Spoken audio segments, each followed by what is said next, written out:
રામ રામ ખેડૂત ભાઈઓ, નમસ્કાર. મારું નામ છે હિતેશ પટેલિયા. આજે એક એવી દવાની માહિતી મેળવીશું કે બહુ ઉપયોગી છે, ધાનુકા કંપનીનું ઓમાઇટ. હવે આ ઓમાઇટ કઈ રીતે કામ આપે છે એનું થોડીક માહિતી તમને આપી દઉં કે ભાઈ આપણે ઘણી વખત થ્રિપ્સ અને કથીરી કહીએ છીએ, તો કથીરી છે ને એ સૌથી નુકસાનકારક છે. એમાં ખાસ કરીને શાકભાજી કરતા ખેડૂત મિત્રો માટે તો એને ખ્યાલ જ હશે કે કથીરી શું કહેવાય અને કેટલી હદે નુકસાન કરે છે. બરાબર છે. તો કથીરી કયા કયા પાકમાં આવે છે? રીંગણામાં આવે છે, ભીંડામાં આવે છે, મરચીમાં આવે છે, ટમાટીમાં આવે છે. બરાબર છે. પછી સોયાબીનમાં આવે છે, કપાસમાં આવે છે, ફૂલમાં આવે છે, ચામાં આવે છે. બરાબર છે. તો હવે આનો ઉપયોગ કઈ રીતે કરવો અને લક્ષણો કઈ રીતના હોય છે? પાન લાલ થવા માંડે, કિનારીઓ થોડીક વધારે પડતી લાલ થવા માંડે એટલે માનવાનું કે કથીરીનો ઉપદ્રવ શરૂ થયો છે. બરાબર.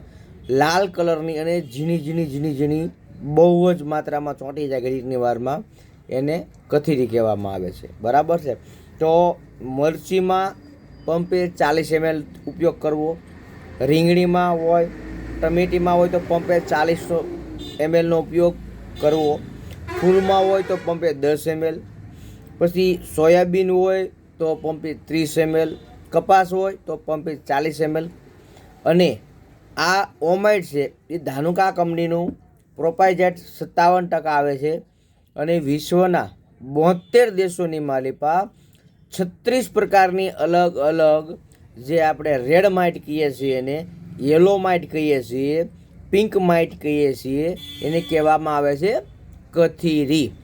તો આ કથીરીને નાથવા માટે, સંપૂર્ણ સાફ કરવા માટે એને તમારે ધાનુકા કંપનીનું ઓમાઇટનો ઉપયોગ કરવો. સાથે જો સ્ટીકર એજન્ટ ધાનુકાનું વેટશીટ આવે છે, શ્યોર શોટ આવે છે, સિલ્વેટ ગોલ્ડ આવે છે, સિલ્ક વેટ આવે છે, ધાનુકાનું આવે છે આપણે વેટશીટ, આનો ઉપયોગ અવશ્ય કરવો. પણ આખો પંપ ભરાઈ જાય પછી ઉપરથી પંપે 10 ml આપવું. બરાબર છે.